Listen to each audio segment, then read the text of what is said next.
All right. We have none other than Alex Nerney on today's episode, and I'm excited to hear from him. He is an author, an entrepreneur, an adventurer, cold brew addict, and he also happens to run a couple multi-million dollar companies with hundreds of thousands of emails and subscribers on his list. I cannot wait for him to share. We're going to have a lot of fun. We already were. I'm going to bring him up right after we thank our sponsor.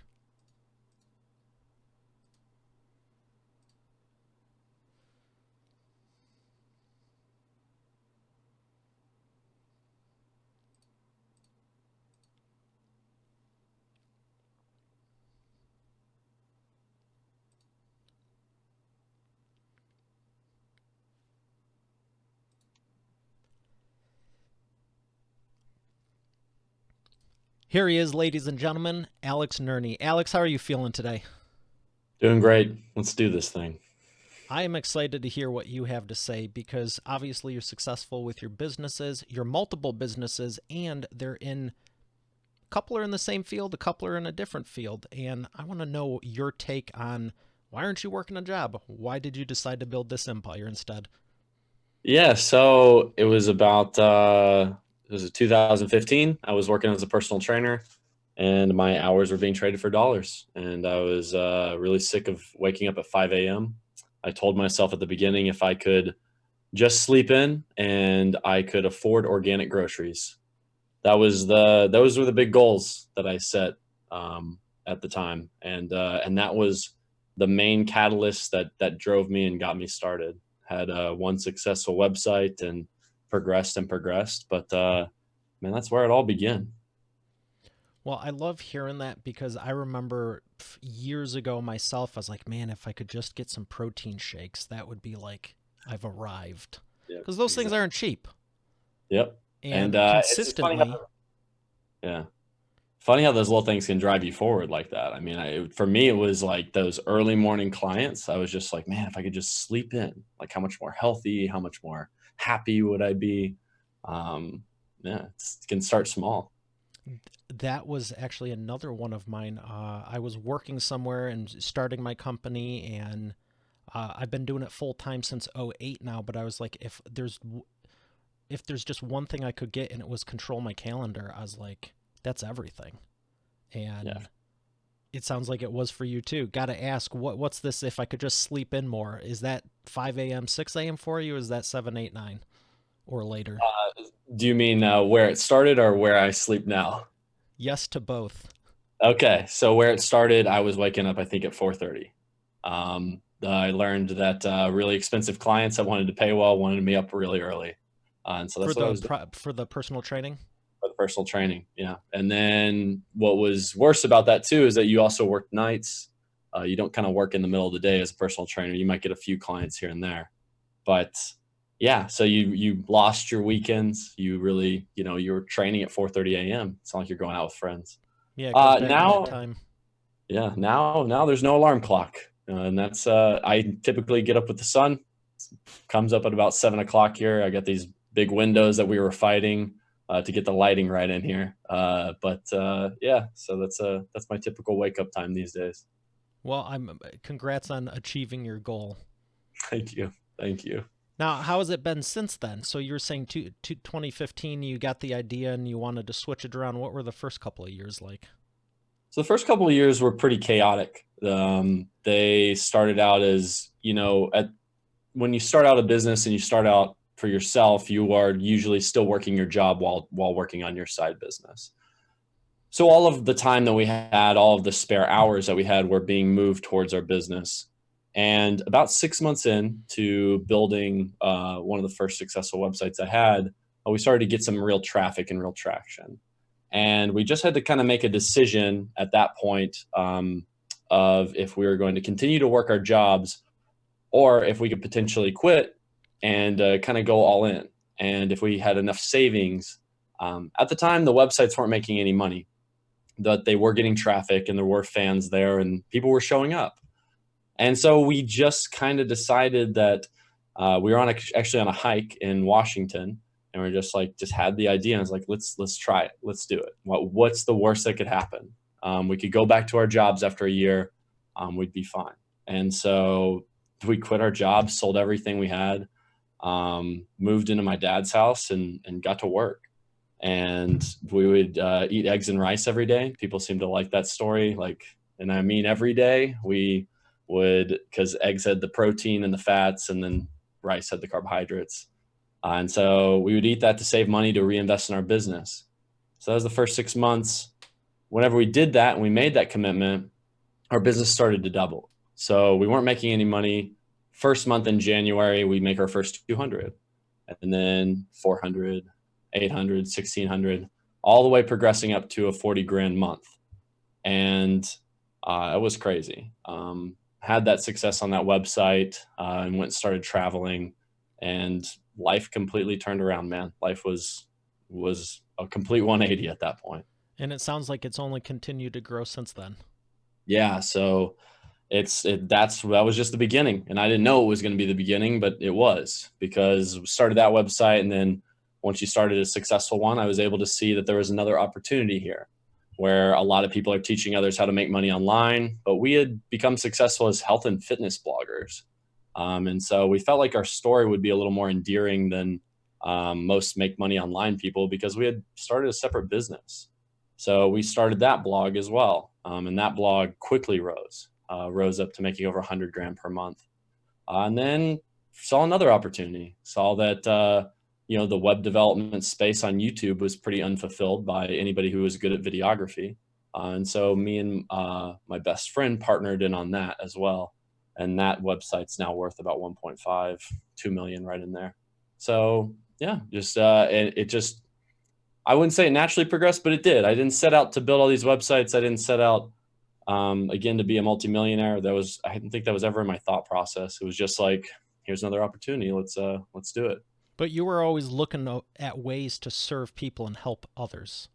I was always looking at ways to get both my needs fulfilled and theirs. I try not to pretend that, starting Create a Pro website or Create and Go was, solely out of the goodness of my heart. But I do feel like I do really genuinely care about the customer, and I do genuinely care about their results and their success. And I think when you really do, as a business owner, it always comes back to you. I think the flatter the internet gets, the more information that's out there, the better people are able to find products and resources that actually work for them. So if you're the product and resource that actually works for them, it ends up benefiting you. So that, I believe that's also one of the things that has led to success. Well, I appreciate you for sharing that, and there's nothing wrong with having your own reasons to start, do things, because otherwise they'd never get off the ground. Same for me. I didn't want to have to go to work ever again, and I haven't since May of '08, and I'm thankful for that. But I've always loved helping people, and it's like, someone asked me on an interview I did, they're like, "How did you start your company?" And I joke, I go, "Which time?" Number one, and number two, it was like, if I could just get paid to have fun, that would be awesome. Yeah, yeah. Get paid to do that thing that you love to do, that special, unique thing that you were made to do. That's Uh, exactly it. yeah. So I checked out your stuff, and I know you're adding a lot of value. Tell me about your media company now. So you started Yeah. off doing one thing and the next, and tell us where it went into now.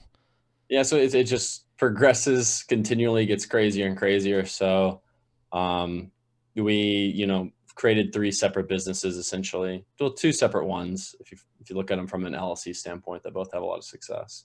And have just decided, with the knowledge that I have in the internet space, and then the knowledge that I have in the creative space as well, that I want to start a media company, and I want to start something that is centered around buying and developing websites, buying and developing YouTube channels, and pairing those two together.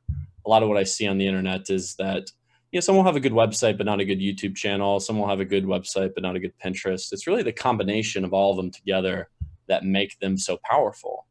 And I have a very deep understanding of this because I've just been doing it for a while now, and it's also something that I'm excited about, because actually last year was probably one of the worst years for me as an entrepreneur, not from a success standpoint, but because I was really alone.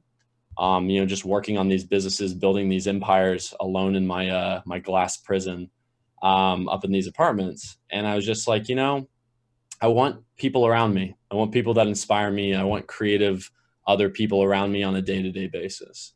And so I was like, you know what? I'm just going to start a media company. I'm going to start something and put a bunch of people I like in there and see what we can build, shake some things up.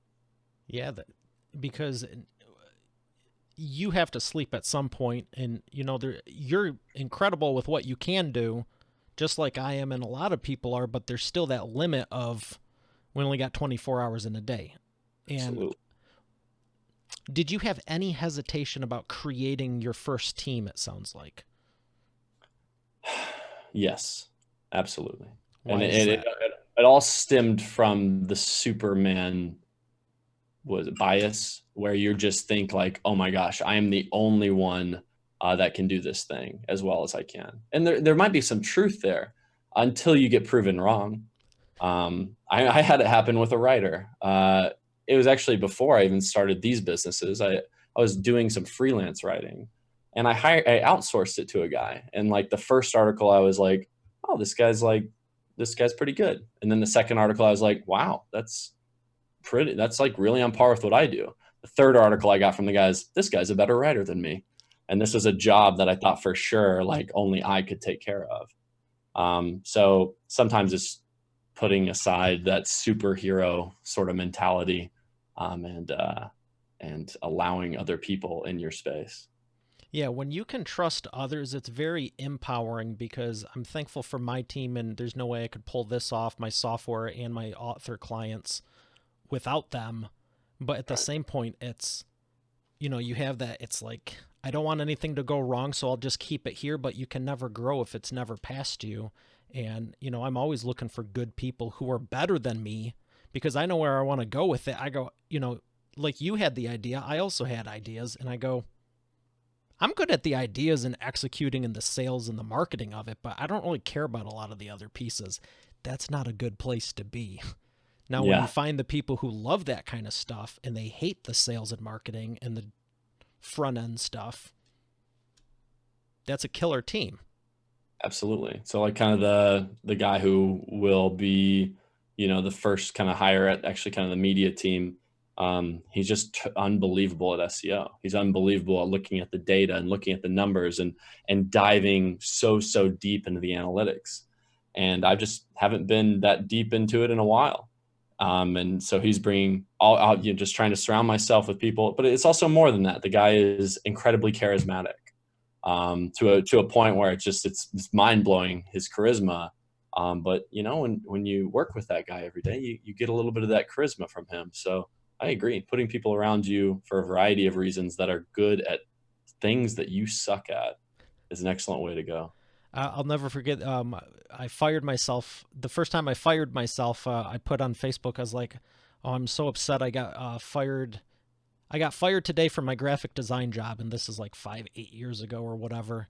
And everyone's like, "Oh no!" Da, da. And there was a few people that are like, "You don't have a graphic design job." And then a few entrepreneur friends were like, "Congrats, welcome to the table." I remember they knew exactly what I was talking about, and it was, Yeah, I had someone in place, but I was still like hanging on too much. Now I'm like, all right, how can I get rid of this? And it's one of the fun things I get to do helping people create courses and books is take their expertise and organize it where someone else can take the information you disseminated and turn it into, a tutorial like you've done.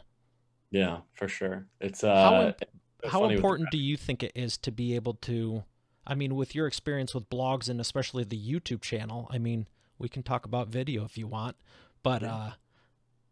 what has it done for you to be able to take that expertise and put it back out there for others to digest?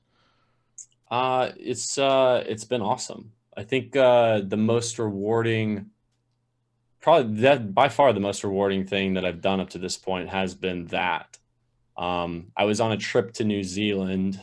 It must have been 2 months ago, almost a little bit more now, as it wasn't anytime soon. But we were out there, and I remember like I'm on this amazing trip, right? It's just, we're bungee jumping, we are dirt biking, we are, on the black sand beaches. It's a beautiful place. And we're out there, and I had a video that I had created for Create and Go get published. And it gets published, and I'm sitting there on my phone. I'm reading the comments on this video. You have these long, paragraphs of like, "This is so helpful." I've never seen something so in depth, and people just, sending all this love and the support. And I remember at that time being like, I am more interested in that than being in New Zealand right now. That like the pleasure from being in this cool place was awesome, but the impact I was making meant way more to me at that moment. And it had a really profound effect on me and just how I'm going to view things moving on into the future. But yeah, so I think that answers it. It does, and it's inspiring to hear that because some people think it's like I'll be successful when I can just do whatever I want, have unlimited money, and just float around. And I have ultra successful people on my show like yourself, and it's like I'm trying to think of one that had an answer that wasn't similar to what you're saying, and it's not about the impact. And I'm trying Yeah. to think if there was one, my team and I need to do a better job screening people because I'm personally looking for people like yourself to align with. And truthfully, if I get the least, highest, any sense that they're not have a servant's heart, I'm like, no, they're not coming on my platform or show or whatever. But the people who are, I'll bend over backwards and put you in front of everyone I know and reach out and contact them for you. Yeah, love that. And it's the real recognizes real. It's like the same way like when I see other business owners, you can see what they're in it for. And kind of like you said earlier as well, it's like you can get it's mutual. You can get the things you want and need as well as serve other people to a very high degree.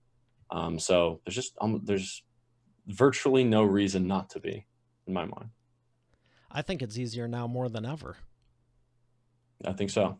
I mean, And it's I always think been possible, but now it's just a matter of every time I look and retool our system for the publishing process that I've been doing for close to a decade, it's like it's getting simpler and simpler as long as you have the idea. mhm. And same thing with websites and video. So I got to ask you because what's that song? These are a few of my favorite things. You're talking websites, tech, geek stuff, video. Yeah, I'm a little Yeah, familiar. love What's it. your favorite and why? My favorite thing, all right, I have a weird new favorite thing, man. We got to talk about it. Go Is for it. it's actually TikTok. I know, I think in the business world, most people are still a little confused on like what it is.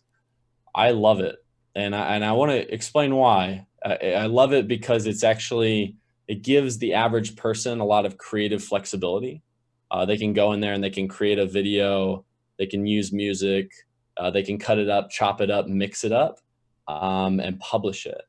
And I'm just a huge fan of power to the creators. Like I'm all about like I want more people to have this technology. So you get all of this amazing content because there's some creative person right now out in Iowa, that nobody knows about. He's like on some farm, but you give him this technology and then suddenly he can do that. He might not be able to create a YouTube video yet, but he can use that phone. And so I'm super up on that. I'm just the biggest fan of YouTube. I'm on YouTube all day, every day.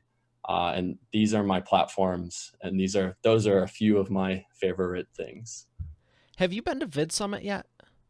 I have not, no. You should join us this fall. Is it awesome? It was killer. Yeah. It was very killer when I went last year. Awesome. And there's a lot of people like us that you'd be happy to meet, and I could introduce you to some of them. I'd love that. I'd love that. It is a passion of mine. I've come to the point you talked about accepting the passions that you have, and videography is definitely up there. Videography and just creating that creation of content and that creativity is really high up there for me. Yeah, it's so much fun to do. Everyone asks me, when did you decide you wanted to start the business? And I recognized in high school, I was going to either have an expensive hobby or very profitable business. I chose the latter because I knew I wasn't going to stop. Yeah, yeah, yeah, no doubt. It is.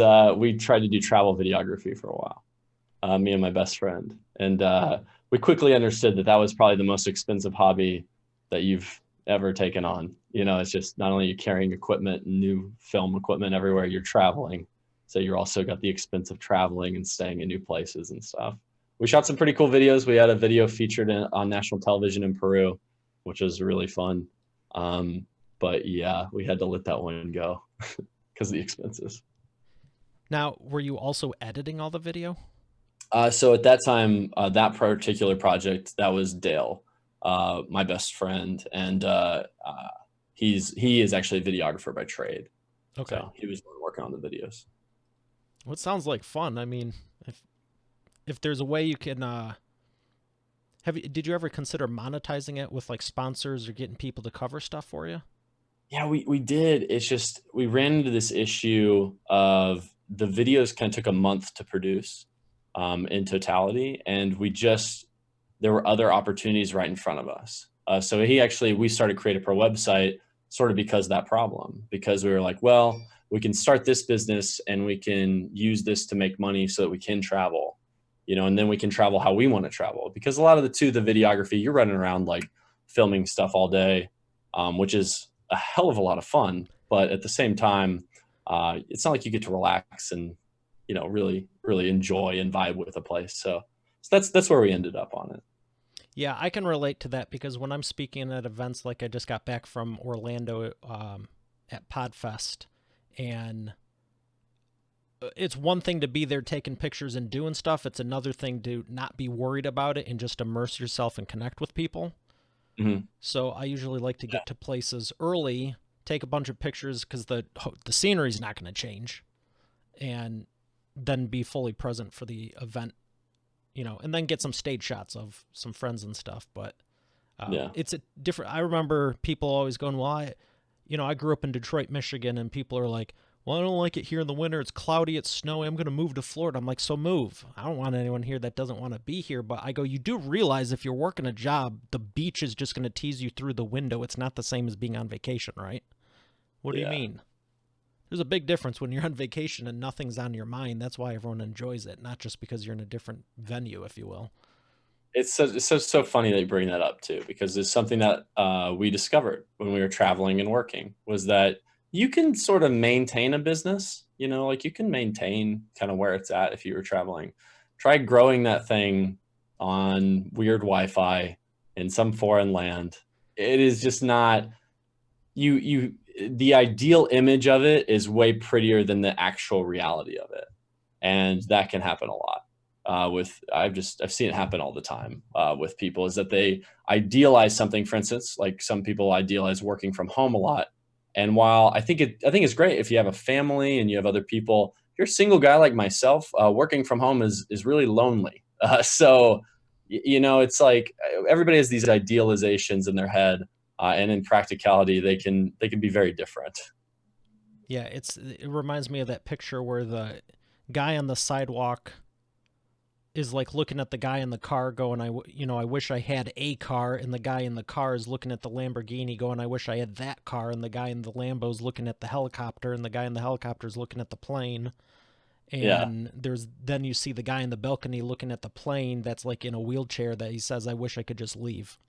Yep, exactly, exactly. The one I saw as well was there's like the big buff guy in the gym, Yeah. and he's like looking at the skinnier guy, and the skinnier guy's talking to some girl. And he's like, "Man, I wish I was charismatic like that guy." And that guy's looking at the buff guy. I was like, "Man, wish I was strong like him."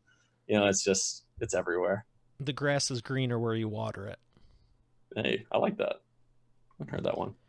Well, I got to ask you a couple more things, and you're given a lot of expert authority insights here, but what would you say for someone that's looking to create the YouTube channel or the blog or do any of this? Mm, You alluded to there's all these opportunities, but there were some that were right in front of you.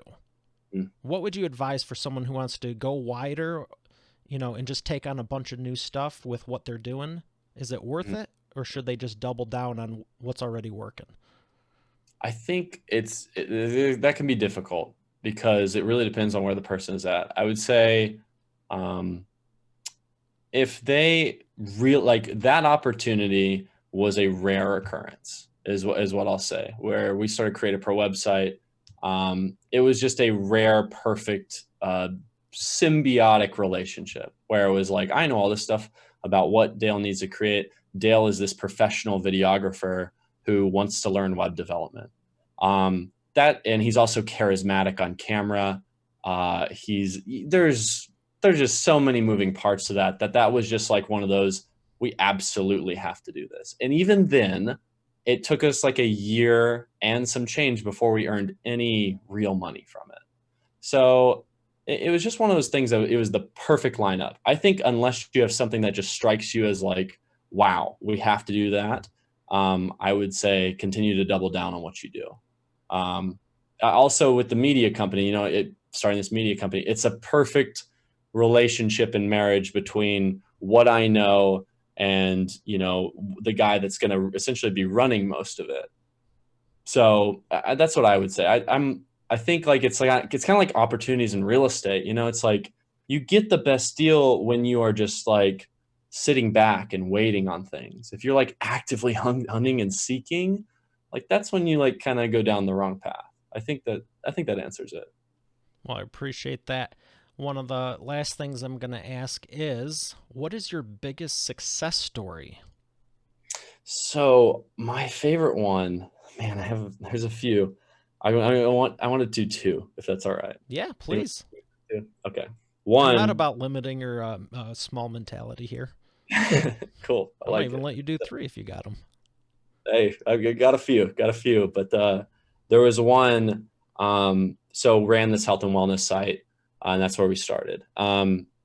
Needed testimonials for the website, and so we emailed out, and some people sent some testimonials. We were like, it would be really great if some people got on video and did this. Our product targets, older, like 45 to 65-year-old women is typically the users of our product because of Pinterest and a variety of other reasons. And this lady named Shauna sent us this video. And I kid you not, me and my business partner, and I won't talk too much about it because I'll just break down. It was just like 20 seconds in, I was bawling my eyes out. Just like talking about like what the product had done in her life. And like, I'm turning up right now. That just changed my view on everything. It just changed my view on like, we're doing stuff that matters here. Like, let's like really, really go in on this. She had lost like 100 pounds or something like that, talking about like, the way her husband looks at her and all those things. So that one struck me deep. The next one that is a really cool one is Amira. She was a lawyer working at a typical law job, hating her life, starts a blog, goes from 0 to 20,000 a month in record time, probably in 3 months with our courses. She was just one of those people, struck the perfect niche, struck the perfect like hammer on the head, and has made it all the way to doing 45 grand a month on her own with her legal blog. Both of those stories are cool for different ways. That's impressive because I found myself that there's so many people out there that have good ideas like us and they're afraid to execute. And it's not that they don't want to, don't know, they're not emotionally all over the place. It's not that they don't have the resources. They just don't know what steps to take.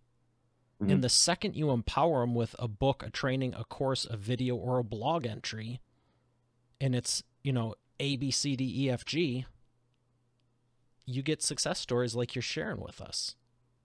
It's so funny that you say that too. I couldn't agree more. There are just some people that are just wired like that just need to see it. And once they see the vision, it's just like 100%. And they just go. And we've had, out of all of our success stories, those are the people that have, gotten to the 30 grand per month, 20 grand per month mark are the people who are just like, they're just all in. You feel their commitment from the get-go. Yeah. Yeah, I've seen it too in various things, and especially with podcasting. It's like, how people show up and how long they've been doing the show, how many they put out, what they're doing with it. And it's no different than any business. It's like you could be doing it for 1 year and go to the top, or do it for 10 years and just still be kind of there. And that's fine if that's what you want, but where I like to move people from is that confusion state of wherever you are, because maybe you've been doing it 5 years and you're not completely happy, but you're thankful for where you've been. And it's just like, how do you get ahead? But there's the other type where it's like a strong pass where you see them keep doing the same thing over and over and over and over and always asking, what do I do to do the next thing? And then someone tells them and then they don't do it. And it's like a couple years of that. Heck, even a couple months, it's like, no, just you can get a book for $20 and be better off. For sure. That For shiny sure. object is hashtag false on that. Yeah. Yeah. Yeah, those people always seem to have that shiny object syndrome to the max. I And then love sometimes books. it's like, yeah, me It's too. what I started with a lot of mine, and it's why I enjoy, doing them because, I mean, um, I remember when I had about $5 and it cost $3.99 to ship it, and the book was only a penny or two, and then I took the other dollar for highlighters and just devoured them. Really. Someone gives me a training on something, give me 30 to 60 days, and it's going to be a done deal. Love it. Love that. So, love where you're coming from, love what you're sharing. Got one more thing to do here. We call this the wheel of whatever. We're going to spin it and pretend that there's the question on it. Love it. Where in the world haven't you been that you'd love to travel to, and why? Ireland, or not Ireland, I'm sorry, Iceland really speaks to me right now. I Why is believe that? there's just something about the rugged way that it's set up. There's something about the black sands and the ice and the coldness of it, that inspires, or at least like pushes up that adventure junkie in me. That's like, let's go do that thing. That looks wild. That looks interesting. That one's next. Once things settle down a little bit. That would be a fun place. What I about have not yourself? been there myself either yet. Yeah. What about yourself? What's for you? I've always wanted to go to Greece. Oh, okay. Well, I look. Italy and Greece because I'm Italian. I'm not Greek. Greek just seems nice, and there's another reason. Mm, do tell. I believe Atlantis is also it's either under or it is Santorini. Okay. All right. I've always wanted to find Atlantis, That's the life goal. and based on the research I've done, that's where I currently believe it's at. So Google history is going to be interesting. We got a lot of. We're deep in the Atlantis searches. there's that wheel of what I know you like to travel, so that's why I asked you that. But I've had depending on the person, I mean, it's my show, I can throw an audible, but I've asked like conspiracy theory stuff or like, do you think dinosaurs exist? How old is the world? Where do you think Atlantis is? Do you think the moon landing was real? And some Love people are just like, so I'm excited to actually get the things on there and just have it land on something they don't want and be like, hey, don't that. tell Like, them, but I'll let them pick a different one. I'm not going to make anyone feel uncomfortable, but yeah, it's just interesting. I mean, the world is a big place and we only know so much about it, even with all the scholars out there that know everything. yeah, for sure. I think that's also why space is so interesting to me as well. It's the same deal. Oh, I we can got go there too. man, yeah, I wasn't that into it, and I had this one professor, and his name was Dan Kinnefick. I sat down in an astronomy class, and he's the biggest nerd I think I've ever seen in my life. But how he lit up about the stars and how big the universe is and everything, it just like pulled me in. I was just like, man, I think I'm into this too. And it was something about him and his energy. Um, but yeah, Yeah, when you start thinking globally and universally, problems become a lot smaller. And I find a lot of people are just so microcosm in their own space. It's hmm like, there's a whole world out there of people you can help. absolutely. I always said we're one alien invasion away from the world coming together. You know, Could be. if there was some sort of alien invasion out there, I bet we'd all band together. I bet the human race could put aside its differences for a little I while. think people naturally want to be connected, Yeah, and the bad ones make sure we stay driven apart. But there's been many times where it's like everyone does come together, and that's where magic happens. I agree. I agree. Well, we're going to thank our sponsor and come back to the second half with the Imperfect Action Round right after we thank our sponsor.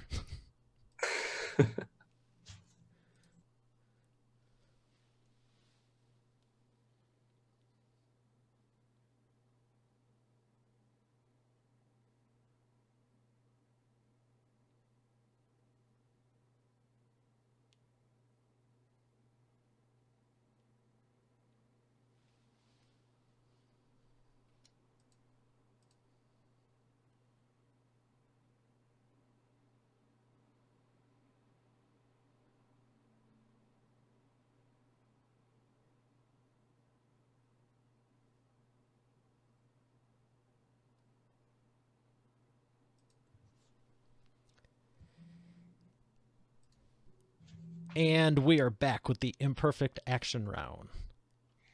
Are you ready to take imperfect action? All the time. Let's do it. That's awesome. 60-second answers. First question. What is the fastest path to the cash? The fastest path to the cash would be Facebook marketing to a unique product that you made. Probably something you could get something like Alibaba, but I imagine it would be something like some sort of course or handbook.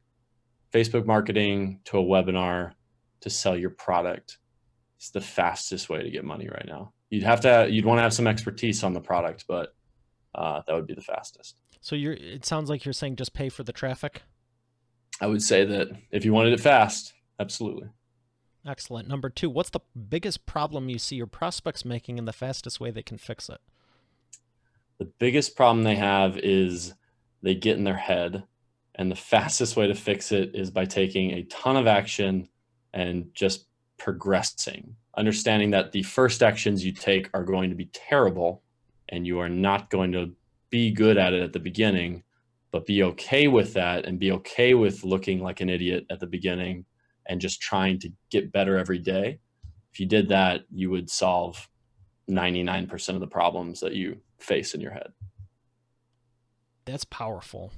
And it's very true. Because you can sit there and bang your head against the wall for a week or just do something and be better than you were the week before. Absolutely. Absolutely. I had a coach in high school, and he was like, he had this high pitched voice, and he was like, "The world belongs to the doers," and he was right. Have you ever done voiceover work? I have done a YouTube channel called The Health Nerd where I did a little bit of voice stuff. That was pretty good. You kind of totally just switched that right there real quick, and I just pictured a cartoon like. The Health Nerd, he was a cartoon, so maybe I should go for it. The number 3, what is the best way to maximize customer lifetime value? Ooh, offer them the first offer they get from you. I mean, every offer they get from you should knock out of the park, but the first one they get from you, destroy it. If you give them an email opt-in, make it the best email opt-in they've ever been in. If you sell them a $7 product, go over and beyond. If you sell a $100 product, make it worth $2,000, and that person will be with you forever. You're spitting some fire here. That's solid. Appreciate that. Yeah. What are a couple books that have helped you? The biggest one was The Millionaire Fastlane. The reason why was it just quantified things. Just kind of really broke down like, hey, you spend X amount of hours in the day. Here's the time that you waste. Here's where it's not going to make you more money. It just got me really it got me tooled in a way to think about how I'm spending my time and how I'm spending my money. And if money's going to come back from that. And it just got me really focused. I love that book, and I met the author too, and he's a great guy. The next book would be Steal Like an Artist, Austin Kleon. He talks about, ideas are not original. They are formations of multiples. So you take some inspiration from here, take some inspiration from there, take some inspiration from there. You put them together, you kind of have you. And so when you're thinking about content, you're thinking about creating anything, it's okay to take inspiration from others. That book has saved me multiple times. I have not even heard of that book, and I love the title, and I'm personally thankful you shared it with Expert Authority World because I'm going to check that out right now.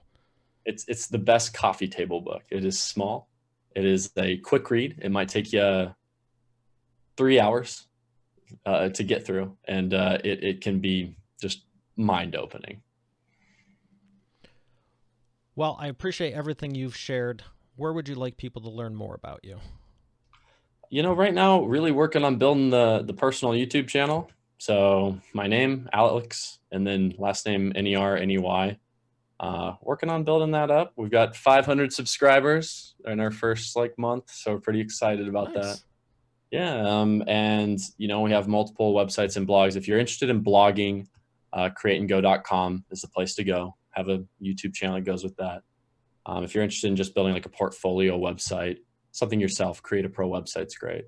And yeah, if you follow the YouTube channel, you'll follow me trying to build this media company and building out this personal brand, and I it's don't going to be think a you're fun trying ride. to build that. I think you already built it, and now you're just backfilling it with the logistics. We'll see. Yeah, maybe. You already did it. You're just dotting the T's and crossing the J's now. Yeah. Well, I've thoroughly enjoyed this, and I will make sure those links are on your show notes page on eainterviews.com. Thank you again, Alex. It's been an absolute pleasure. Yeah, thanks so much. All right. All right, Expert Authority World, we have another great episode here today. I'll see you tomorrow. Have a great day, and God bless.